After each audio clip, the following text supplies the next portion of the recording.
Good morning friends. YouTube के अपने channel पढ़ो बढ़ो में माई सेल्फ अनंत आपका हार्दिक दिल से स्वागत करता हूँ। आज की हमारी जो क्लास है वो क्लास जहाँ हमने पिछली क्लास को स्टॉपेज दिया था, और जहाँ तक मेरे माइंड में है कि हमने पिछली क्लास जो स्टॉपेज दी थी उसमें मैंने आपको इंट्रोगेटिव फर्स्ट टाइप वाला, जब आपके सेंटेंस की स्टार्टिंग हेल्पिंग वर्ब से हो, वो वाले सेंटेंसेस का मैंने पैसिव वॉइस बताना, कैसे आप पैसिव वॉइस बनाएंगे वो मैंने आपको बताया था। आज की क्लास आपके पास उसी टेंस का, प्रेजेंट कॉन्टिन्यूअस का ही, जब WH फैमिली यानी क्वेश्चन वर्ड आपके शुरू में हो, WH परिवार, क्वेश्चन वर्ड, प्रश्नवाचक शब्द जैसे वाई, व्हेन, वेयर, हाउ, जो भी WH परिवार के कंपोनेंट्स होते हैं, स्पेशली जो मैंने कुछ ज़्यादा यूटिलाइज होते हैं उनको मैंने आपके सामने कर दिया है। बाकी जो रैदर कभी कदार आपके टच में आ जाते हैं या जो चीज़ें इंट्रोगेटिव वर्ड्स को मेंशन करती हैं वो आती हैं, तो उनकी चेंजिंग आप कैसे करेंगे वो मैं आपको वन बाय वन रूल्स करते हुए मैं आपको बता दूंगा। अभी फ़िलहाल जो आपके सीरीज़ में बराबर यूज़ होता है, बराबर यूटिलाइज, जिन वर्ड्स को यूज़ करके बराबर सेंटेंसेस आपको मिलते हैं, मैं उन सारे सेंटेंसेस की कैसे आप पैसिव वॉइस बनाएंगे प्रेजेंट कॉन्टिन्यूअस टेंस की, वो मैं आपको बताना शुरू कर रहा हूँ। बताने से पहले मैं आपको शुरू से कहता आ रहा हूँ कि जो पैसिव वॉइस है, पैसिव वॉइस में WH परिवार के कुछ कंपोनेंट्स ऐसे हैं जो एक्सेप्शन स्वरूप होते हैं, अपवाद स्वरूप। जैसे एक शब्द आपके पास है वॉट, ये भी WH परिवार का ही शब्द है वॉट। वॉट का हिंदी मतलब होता है क्या। तो जब आपके सेंटेंस की स्टार्टिंग वॉट से होगी तो उसमें आप वो रूल नहीं लगा पाएंगे जो आप इन रिमाइंडर्स के साथ लगा ले रहे हैं, ठीक है। तो चलिए हम शुरू करते हैं अपनी क्लास को। बाकी जब हमारे सेंटेंस की स्टार्टिंग वॉट से होगी, या एक और कंपोनेंट है जो हु होता है, जिसे आप भी जानते हैं, जब आपका सेंटेंस हु से शुरू होगा तो उसका पैसिव वॉइस कैसे बनाएंगे उसका भी रूल अलग है, वो भी मैं आपको बता दूंगा। आइए पहले रूल्स को कैरी ऑन करते हैं ताकि आपको धीरे धीरे आगे बढ़ाता चलूँ, धीरे धीरे आपको अपनी सीरीज में लेके चलूँ। पैसिव वॉइस है, कॉन्टिन्यूअस टेंस है, पैसिव वॉइस बनाना है। क्लास हमारी किसकी चल रही है? पैसिव वॉइस की। उसी की श्रृंखला में मैं आज जो टेंस लेके बैठा हूँ वो आपका प्रेजेंट कॉन्टिन्यूअस टेंस है और इंट्रोगेटिव प्रश्नवाचक टाइप का सेंटेंस, जब हमारे सेंटेंस की शुरुआत किससे हो? WH फैमिली से हो, ठीक है। पैसिव वॉइस बनाना है हमारे पास, सबसे पहले ये कॉन्सेप्ट तो क्लियर हो कि हमारे सिंगुलर क्या होते हैं और प्लूरल क्या होते हैं। सिंगुलर क्या होता है, प्लूरल क्या होता है, रिवीजन दे रहा हूँ, ठीक है। सिंगुलर होता है आपके पास ही, सी, इट और किसी का भी नाम। प्लूरल होता है आई, वी, यू और दे। आई मतलब मैं, दे मतलब वे लोग, वे दोनों, वे शब्द। यू का मतलब तुम लोग, तुम दोनों, तुम सब। वी का मतलब हम लोग, हम दोनों, हम सब। ही का यूज़ आप सिंगुलर के लिए करते हैं, सी का यूज़ सिंगुलर फीमेल कैंडिडेट के लिए करते हैं। इट आपका नॉन लिविंग और नेम ऑलरेडी आपका सिंगुलर होता है, जो आपको इसके पहले की क्लासेस में मैं ऑलरेडी बता चुका हूँ, ठीक है। आइए बातें रूल्स को कैसे आप कैरी ऑन करेंगे, कैसे अपने सेंटेंस में उसको अरेंज करेंगे, कैसे आप एक सीरीज देंगे। कोई भी चीज़, कोई भी सेंटेंस, कोई भी पल, कोई भी क्षण, कोई भी लम्हा, कोई भी काम अगर एक सीरीज़ में होता है तो आपको तो खुद खुशी मिलती ही मिलती है, सामने वाले जितने भी इंसान आपको देख रहे हैं, आपको कॉपी करने की कोशिश कर रहे हैं, आपसे बहुत ज़्यादा इम्प्रेस हो रहे हैं, तो वो उन सारी चीज़ों को बहुत अच्छे से एक सीरीज़ में रखते हुए खुद के साथ भी उसको अडॉप्ट करते हुए और अपने आप को भी हर पल में अच्छा बनाने की वो हर पल कोशिश करते रहते हैं। अगर आपने सारी चीज़ों को सिक्वेंशियल तरीके से किया है, बनाया है, तब वो चीज़ें ज़्यादा अच्छी लगती हैं, ठीक है। आइए रूल्स लेते हैं। WH फैमिली है, सेंटेंस में WH परिवार मैंने बोला शुरू में मिले, ठीक है। रूल आप देखिए, सिंगुलर होगा तो जो WH परिवार का कंपोनेंट लिखा हुआ है वो आप वैसे ही लिखेंगे, ठीक है। सिंगुलर है तो सब्जेक्ट आप लिखिए, लेकिन उसके साथ इसका यूज़ करेंगे। WH परिवार, इसका यूज़ किया, सब्जेक्ट लिखा आपने, ठीक है। कॉन्टिन्यूअस है भैया, कॉन्टिन्यूअस मतलब कॉन्टिन्यूटी, निरंतरता, यानी वर्ब में आपका ING फॉर्मेट एक्टिव फॉर्म में, जो इसका नेचुरल क्वालिटी है, नेचुरल क्वालिटी जो इसकी विशेष पहचान है, जो ये बता रही है कि मैं कॉन्टिन्यूअस में हूँ, वो ये बोलती है कि वर्ब में हमेशा ING होगा एक्टिव फॉर्म में। पैसिव बनाना है, सब्जेक्ट के बाद आप बीइंग लिखेंगे, ठीक है। पैसिव में हमेशा वर्ब की थर्ड फॉर्म आती है। थर्ड फॉर्म लिखा, बाई लिखा और आपने ऑब्जेक्ट लिखा। अब आइए प्लूरल का रूल देखते हैं। सब कुछ वैसा ही है। प्लूरल में देखिए WH परिवार आप पहले लिखोगे, वेरी गुड। एम का यूज़ होगा या आर का यूज़ होगा? एम अपने को बताएगा, आर अपने को बताएगा। एम जो मैंने आपको ऑलरेडी बता रखा है कि एम का यूज़ किसके साथ होता है? आई के साथ। और बाकी जो रिमाइंडर, अब जैसे आई के साथ एम लगा दिया तो बाकी 3 कंपोनेंट्स बचे ना, उस 3 के साथ आप किनका यूज़ करोगे? आर का यूज़ करोगे। सब्जेक्ट लिखा, ठीक।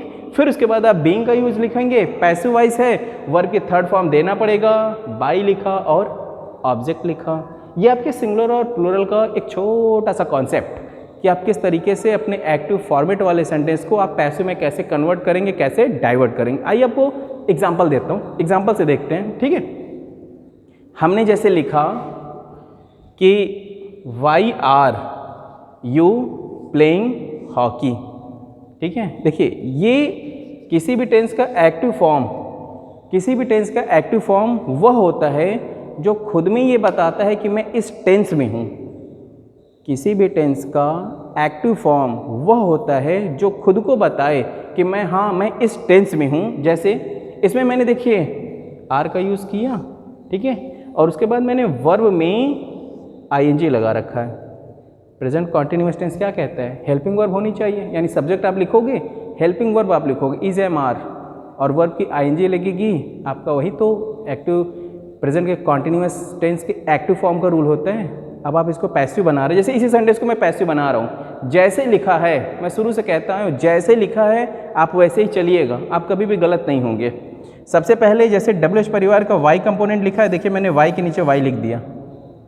जो जैसे लिखा है आप वैसे चलिए, मैं बार बार कह रहा हूँ। WH परिवार पहले लिखा है, आपने भी WH परिवार पहले लिखा, ठीक है। पैसिव बनाना है, ठीक। पैसिव कैसे बनेगा? अपने एक्टिव फॉर्म में, इस एक्टिव फॉर्म में जो ऑब्जेक्ट है, ऑब्जेक्ट हमेशा वर्ब के बाद मिलेगा। बहुत से बच्चे परेशान होते हैं, सर हम ऑब्जेक्ट कैसे पहचानें? तो आपको एक छोटी सी तरीका बता दे रहा हूँ। आप अपने सेंटेंस में वर्ब ढूंढिए। वर्ब मतलब क्रिया, एक्शन, वो कर क्या रहा है? खाना, पीना, सोना, उठना, बैठना, खेलना, लिखना, सिखाना, भगाना, दौड़ाना, ये सब आपके एक्शन है। तो जो वर्ब के बाद जो भी चीज़ हो, जितनी बड़ी भी हो, उससे हमसे नहीं मतलब है। वर्ब के बाद जो कुछ भी होगा वो आपका ऑब्जेक्ट होगा। वर्ब क्या है मेरा? प्ले। कॉन्टिन्यूअस है तो आईएनजी लगेगा ही लगेगा ना। तो इस वर्ब के बाद क्या लिखा है? हॉकी। यानी इस सेंटेंस में ये हॉकी हमारा क्या हो रहा है? ऑब्जेक्ट हो रहा है, ठीक है। आपने WH परिवार लिख दिया ना, यहाँ पे मेंशन कर दिया, ठीक। इस सेंटेंस में सब्जेक्ट देखिए यू है, तो पैसिव बनाना है तो इस सब्जेक्ट के नीचे आप ऑब्जेक्ट लिखना है। तो मैंने क्या लिख दिया है? हॉकी। अब यू के नीचे मैंने हॉकी लिखा, यू के लिए आर पहले लगा था, तो अब हॉकी के लिए मुझे क्या लगाना पड़ेगा? इज, क्योंकि हॉकी आपका एक सिंगल गेम है। मैंने सिर्फ हॉकी बोला है, आपके साथ ना तो मैंने क्रिकेट की बात किया, ना बैडमिंटन की बात किया, ना रैकेट की बात किया, ना फुटबॉल की बात किया, किसी गेम की बात नहीं कर रहा हूँ, सिर्फ हॉकी की बात हो रही है। WH परिवार, हेल्पिंग वर्ब, सब्जेक्ट दे दिया, यानी इस सब्जेक्ट का, इस सेंटेंस का जो मेरा ऑब्जेक्ट था उसे मैंने यहाँ सब्जेक्ट बना लिया है। Why is hockey. अब कॉन्टिन्यूअस टेंस है और इसमें नॉट का यूज़ देखिए मैंने नहीं किया है, ठीक है। नॉट का यूज़ नहीं है तो मैं डायरेक्ट इसके बाद बीइंग लिखूंगा, यानी सब्जेक्ट के बाद बीइंग। ये देखिए इसका यूज़ है ना सिंगुलर में, WH परिवार लिखा, इज लिखा है, सब्जेक्ट लिख दिया, ये लिखा है ना। इसके बाद मैंने क्या यूज़ किया? बीइंग, क्योंकि नॉट नहीं है, ठीक। आपको बता दूं, सपोज इसी में अगर मैं इस सब्जेक्ट के बाद नॉट लिख देता हूँ, सब्जेक्ट के बाद मैंने क्या लिखा?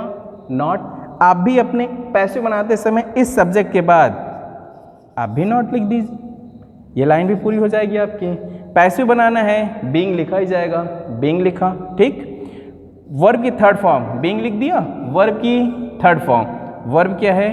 प्ले, प्ले का थर्ड फॉर्म प्लेड किया, ठीक। इसके बाद क्या लिखना है? बाई, आपने बाई लिखा। अब देखिए एक्टिव फॉर्म में सब्जेक्ट क्या था? यू। एक्टिव फॉर्म में यानी जब सब्जेक्ट हमारा यू होगा तो पैसिव बनाते समय क्या होगा आपका? यू ही। वही देखिए हमने लिखा है, प्लेड लिखा, बाई लिखा। अब इस सब्जेक्ट यू का ऑब्जेक्ट केस में गया तो क्या बना? यू बना, ठीक। तो ये आपके एक्टिव फॉर्म का पैसिव जो बनेगा वो आपका ये बनेगा। इसके हिंदी मीन से मैं आपको बता दूं, why are you playing hockey. तुम लोग हॉकी क्यों खेल रहे हो। ठीक है, अब इसका जब पैसिव बनाया तो why is hockey being played by you, जो हॉकी है वो तुम लोगों के द्वारा क्यों खेली जा रही है, यह आपका पैसिव फॉर्मेट में बन गया। कहने का मतलब एक्टिव फॉर्म जो होगा वो सब्जेक्ट को लेके कैरी करेगा, पैसिव फॉर्म जो होगा वो आपके ऑब्जेक्ट को लेके कैरी करेगा। यही खास अंतर होता है, बाकी और कोई खास अंतर नहीं होता। अब एक चीज़ और बता दूं, जैसे मैंने वाई लेके शुरू किया है, ठीक है, मैंने वाई को उठाया है। सपोज आपके सेंटेंस में इस वाई की जगह पे व्हेन लिखा हो, आप जो लिखा है आप आँख बंद करिए उसको वही मेंशन करिए। यहाँ जो लिखा है मैं वही लिखूँगा, मैं इसको चेंज नहीं कर सकता। अगर जैसे यहाँ पे वेयर होता तो मैं अपने सेंटेंस में वेयर ही लिखता, मैं यहाँ कुछ अलग से नहीं लिख सकता। जो भी कंपोनेंट्स आपको मिलेंगे, जो भी चीज़ें होंगी, ये कंपोनेंट्स मिलेंगे तो आपको एज इट इज़ उसे वैसे ही प्रिंट करना है, सिवाय इस WHO और व्हाट वाले के लिए। अभी आपको इसका एग्जांपल से बताया। अब आइए आपको एक व्हाट से दिखाता हूँ। व्हाट का मतलब भी होता है क्या, प्रश्नवाचक शब्द ही है, लेकिन जब आप सेंटेंस की स्टार्टिंग व्हाट से पा रहे हैं ना, तो इसका पैसिव बनाने के लिए बहुत छोटा सा अंतर है। एक एग्जांपल देखिए, व्हाट वाले सेंटेंस से एक एग्जांपल आपको दिखाया है। जैसे हमने लिखा व्हाट आर यू डूइंग, ठीक है, जितने व्हाट से शुरू होंगे सेंटेंस, इसे एक्सेप्शन बोलते हैं, अपवाद बोलते हैं। क्यों? क्योंकि व्हाट वाला जो सेंटेंस होता है ना, इसमें आपको ऑब्जेक्ट नहीं मिलेगा। देखिए व्हाट आर यू डूइंग, इसके बाद कोई ऑब्जेक्ट है नहीं है, ठीक। तो बस छोटी सी बात है, गौर करने वाली बात है कि जब भी सेंटेंस की स्टार्टिंग व्हाट से हो तो इस व्हाट से सेंटेंस शुरू होगा, तो जब कभी भी हम पैसिव बनाएंगे तो रूल सिर्फ इतना याद रखिएगा कि जो व्हाट लिखा है उसको आप वैसे ही प्रिंट कर देंगे, व्हाट को व्हाट ही लिखा जाएगा। और व्हाट हमेशा सिंगुलर हेल्पिंग वर्ब लेके चलता है, सिंगुलर हेल्पिंग वर्ब, चाहे आप किसी भी टेंस में हों। व्हाट है सिंगुलर हेल्पिंग वर्ब लेके चलना, हम कॉन्टिन्यूअस टेंस में हैं, और सिंगुलर कॉन्टिन्यूअस टेंस में हेल्पिंग वर्ब जो लगती है इज़। मैंने लिखा व्हाट इज़, कॉन्टिन्यूअस टेंस है तो मुझे बीइंग लिखना पड़ेगा। व्हाट इज़ बीइंग, डू का थर्ड फॉर्म, ये देखिए वर्ब, डू का थर्ड फॉर्म डन, और फिर उसके बाद बाई लिखा, और ये सब्जेक्ट वाला उस ऑब्जेक्ट में चला गया तो यू का you. What are you doing, तुम क्या कर रहे हो। What is being done by you, passive voice बन रहा है कि what is being done by you, तुम्हारे द्वारा क्या किया जा रहा है। सिर्फ सेंटेंस की खासियत देखिए, ये कंपोनेंट्स थे चारों, आपके पास ऑब्जेक्ट मिल रहा था। व्हाट से शुरू हुआ, ऑब्जेक्ट कभी नहीं मिलेगा, आप ऑब्जेक्ट कभी नहीं पाओगे व्हाट वाले सेंटेंसेस में। और जब ऑब्जेक्ट नहीं होगा तो गौर करिए बार बार मेरे शब्दों को, सेंटेंस व्हाट से शुरू होगा तो हेल्पिंग वर्ब, सहायक क्रिया हमेशा सिंगुलर ही होगी, चाहे वो किसी भी टेंस में हो। कॉन्टिन्यूअस की बात कर रहा हूँ इसलिए मैंने इज़ लगाया है। अभी इसके पहले मैं इंडिफिनिट बताया था तो उसमें इज़ का यूज़ होता था, एम का यूज़ होता था, आर का यूज़ होता था, लेकिन वहाँ बीइंग नहीं लगा रहता था इंडिफिनिट में, ठीक है। तो इसको याद रखिएगा कि जब कभी भी व्हाट से सेंटेंस स्टार्टिंग हो, ऑब्जेक्ट नहीं मिलेगा। पैसिव बनाते समय व्हाट को एज इट इज़ आप प्रिंट करेंगे, और हेल्पिंग वर्ब हमेशा सिंगुलर ही होगी किसी भी टेंस की, जो टेंस होगा उसकी सिंगुलर हेल्पिंग वर्ब, बाकी सारा फॉर्मेट वैसे ही रहेगा, ठीक है। आई होप छोटी सी कोशिश, छोटा सा प्रयास आपको बहुत छोटे तरीके से समझाने की, बुझाने की, बताने की, जिससे इस टेंस का, जिसको हम प्रेजेंट कॉन्टिन्यूअस टेंस के नाम से जानते हैं, इसका इंट्रोगेटिव फॉर्मेट वाला सेंटेंस अगर आपको मिल जाए तो आप कितनी आसानी से, कितनी सुगमता से इस रूल्स को कैरी करते हुए आप अपने सेंटेंस को बहुत अच्छे से खुद चेंज कर सकते हैं। और कोई आपसे पूछता भी है तो बहुत अच्छे तरीके से आप उसे बता भी पाएँ और समझा भी पाएँ। यह एक छोटी कोशिश हमारी रही है। आई होप आपको सारी चीज़ें पसंद आई होंगी, समझ में भी आया होगा। फिर भी अगर आपको कहीं कोई दिक्कत हो रही है, कोई परेशानी हो रही है, कोई उलझन हो रही, किसी भी प्रकार की कोई भी टेंशन है, आप कमेंट बॉक्स में हमें कमेंट करके अपनी बातों को कह सकते हैं। अगली वीडियो में मैं आपकी उस प्रॉब्लम को छू मंतर करके आपको उसकी मैं सॉल्विंग कर दूंगा, ताकि इन फ्यूचर आपको उस तरीके की कोई भी परेशानी बिल्कुल भी न परेशान करे। अगर आप हमारे चैनल पे नए हैं, सारी चीज़ें अच्छी लग रही हैं तो एक स्वीट सा, सॉफ्ट सा, प्यार भरा स्माइलिंग के साथ सब्सक्राइब करिए चैनल को। पसंद आ रहा है लाइक करिए, और आपके जो भी क्लोज फ्रेंड सर्कल में हैं, रिलेटिव्स में हैं, आपके जितने भी कोलीग्स हैं, उन सभी को ज़्यादा से ज़्यादा शेयर करिए, ताकि आप लोगों की ही पॉजिटिव एनर्जी से मैं अपने आप को मोटिवेट करते हुए और बहुत सी चीज़ों को बहुत अच्छे तरीके से छोटे छोटे टुकड़ों में करते हुए आपको अच्छे से समझा सकूं, बता सकूं, और हर पल आपको भी और ख़ुद को भी एक कदम आगे बढ़ाने की प्यार भरी कोशिश हर पल करता रहूं। आज के लिए इतना ही। Thank you.